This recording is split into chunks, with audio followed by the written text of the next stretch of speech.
teman-teman semuanya, selamat datang di podcast kesehatan oleh kelompok 8 IKMC 2023. Nah sebelumnya, izinkan aku untuk perkenalan diri terlebih dahulu. Nama aku Rika dan aku di sini nggak sendirian, aku ditemani oleh co-host yaitu. Sarah sebagai co-host di podcast kali ini. Nah oke, selanjutnya sebenarnya kita mau ngapain sih di sini? Podcast apa sih Mbak Nah, Sarah?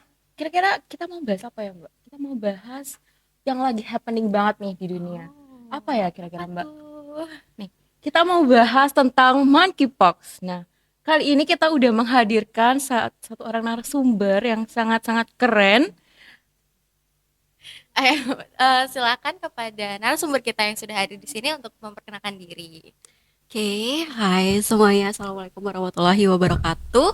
Perkenalkan, nama saya Putri Arida. Saya seorang tenaga pendidik, dosen di Poltekkes Kemenkes Surabaya. Wah, Wah, salam kenal Ibu. Hai. Kan tadi udah kenalan di depan. Iya. selamat pagi Bu Putri. Selamat pagi. Aduh, cantik-cantik sekali hostnya. Waduh, ini juga cantik banget hari Iya, ini. emang harus cantik ya. Iya. Bu Putri, hari ini kabarnya gimana nih? Alhamdulillah Sehat-sehat? baik. Kalian Alhamdulillah. berdua sehat? Sehat, Ibu. Agak grogi gitu ya. Iya, agak-agak grogi nih, Bu. Oke. Kalau gitu, langsung aja kita mulai ke pertanyaan pertama ya teman-teman. Jadi sebelum kita menggali lebih dalam nih terkait monkeypox, ada baiknya kita tahu dulu nih dasarnya. Jadi sebenarnya monkeypox itu apa sih? Oke. Diuji ini saya. Jadi monkeypox itu tuh ini kan penyakit baru yang baru masuk di Indonesia per 2 tahun ini ya. Dia zoonosis. Awalnya dari hewan-hewan primata. Dulu kan ditemukannya di sekelompok kera Afrika kalau nggak salah itu tahun around 1958. Kemudian kesini kesini kesini jadi dia tuh istilahnya ada di negara-negara endemis. Kesini masuk ke daerah-daerah non endemis kayak di Thailand, Singapura, Indonesia tuh udah ada zoonosis ya pokoknya dari binatang ke binatang. Tapi sekarang tuh ada pergeseran gitu ya dari binatang ke binatang, binatang ke manusia, sekarang bisa manusia ke manusia. Kayak kita kalau flu itu kan manusia ke manusia. Nah, sekarang segampang itu monkeypox itu kena ke manusia gitu. Jadi monkeypox sendirinya tuh berarti dulunya tuh bisa dari binatang ke binatang dan sekarang bisa menular melalui manusia ke manusia, Bu. Nah, Yes. gimana sih caranya untuk membedakan monkeypox dengan penyakit lain yang memiliki gejala serupa? Seperti cacar air atau varicella yang sudah tidak asing di masyarakat. Oke, semuanya udah pernah kena cacar air ya. Nah, sudah. Jadi perbedaannya lebih ke tanda berikutnya sih.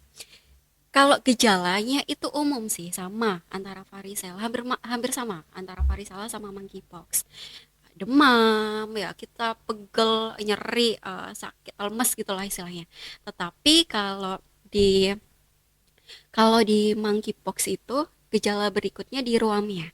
Ruamnya itu erupsi. Istilahnya kita menyebutnya erupsi kulitnya itu hampir sama semua tipe. Jadi kalau bernanah ya semuanya akan bernanah. Beda kalau di varicella, kalau dulu kita ingat-ingat, dulu ada yang masih merah-merah, ada yang udah bernanah, atau udah ada yang kering jadi koreng gitu ya istilahnya. Nah, itu yang membedakan. Terus yang kedua yang membedakan di penelitian, beberapa penelitian itu pasien-pasien monkeypox itu ada pembekakan di kelenjar getah bening kalau nggak salah. Beda kalau di varicella bahkan nggak ada pembekakan uh, kelenjar getah bening. Terus kalau di varicella sendiri kita kan hampir ke seluruh tubuh ya.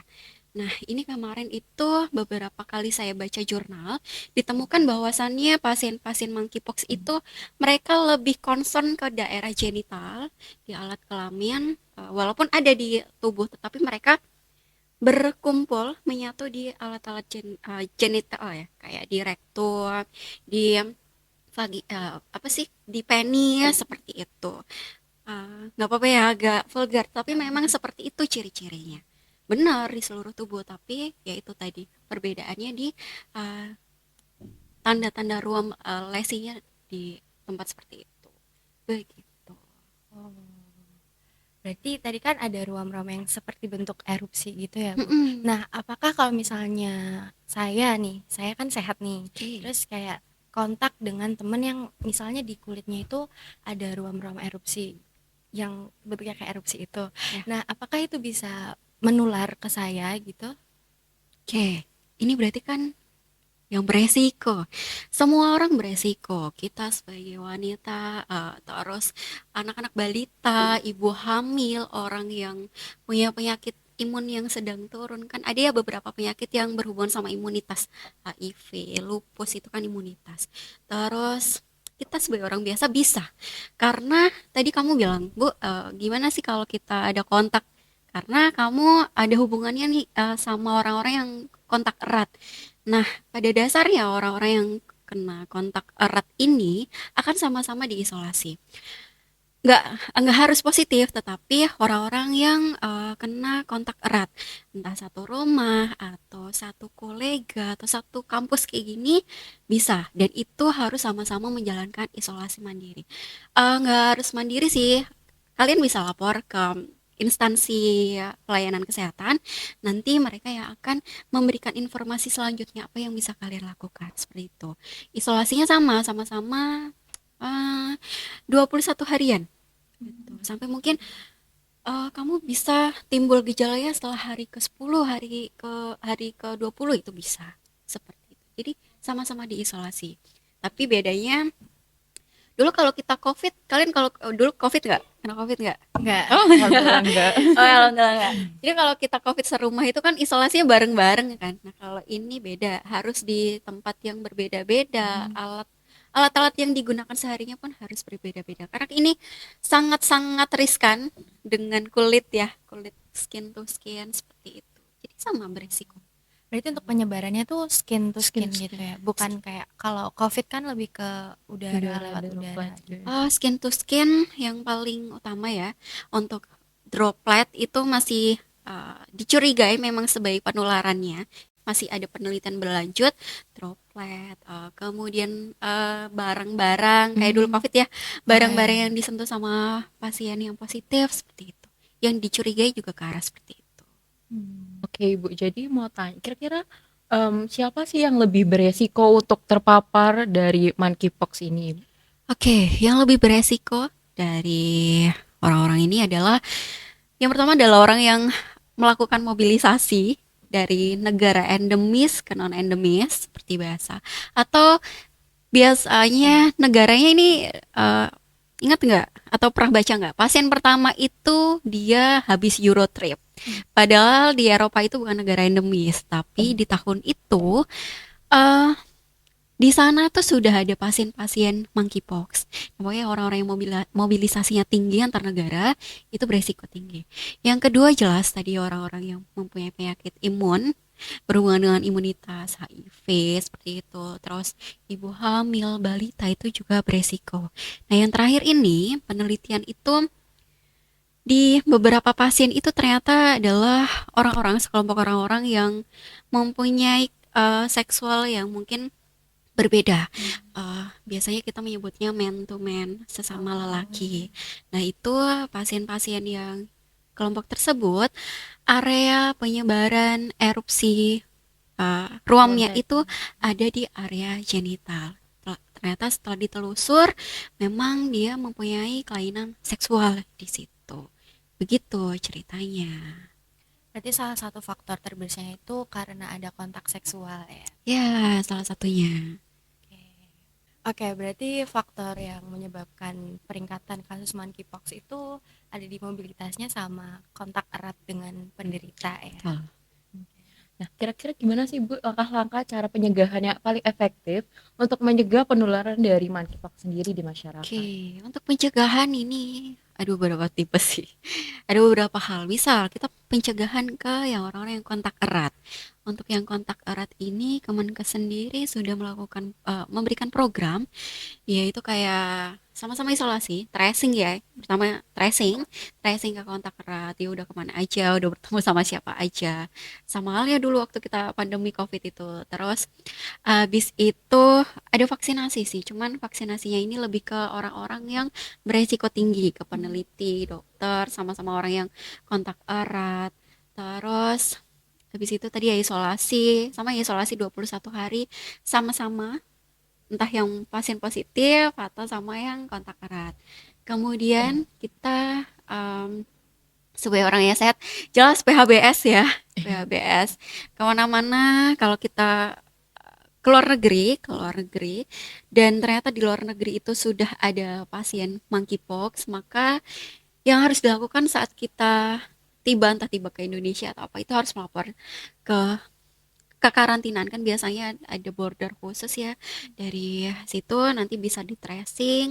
Mungkin saya juga belum paham banget ya bagaimana cara tracing di tiap-tiap border, seperti bandara atau pelabuhan. Nah, itu yang bisa dilakukan. Selain tadi pengobatan yang efektif, vaksinasi terhadap orang yang kontak erat, kemudian sama-sama isolasi, PHBS.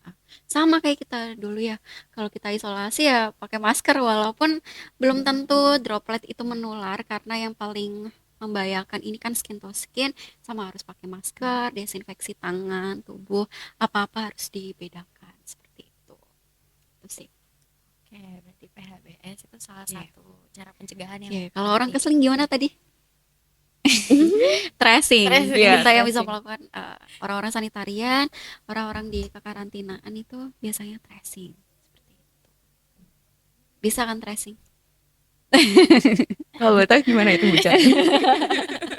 Nanti boleh ditanyakan ke dosen epidemiologi ya. Iya betul. Siap. Jadi notes. Oke.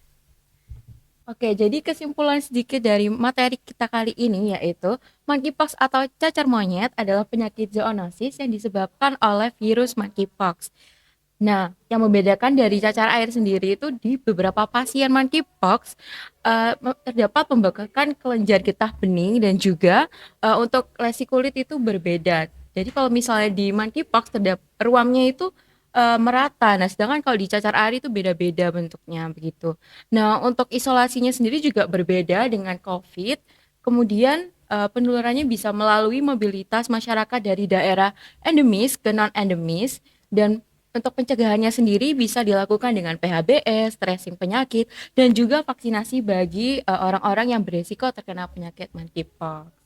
Jadi kesimpulan tadi sekaligus menjadi penutup dalam sesi podcast kita kali ini. Sebelumnya kami ucapkan terima kasih kepada Ibu Putri atas informasinya Sama-sama. dan juga ketersediaannya untuk hadir di Podcast kami. Semoga podcast kali ini bisa membantu teman-teman untuk lebih memahami tentang apa itu monkeypox.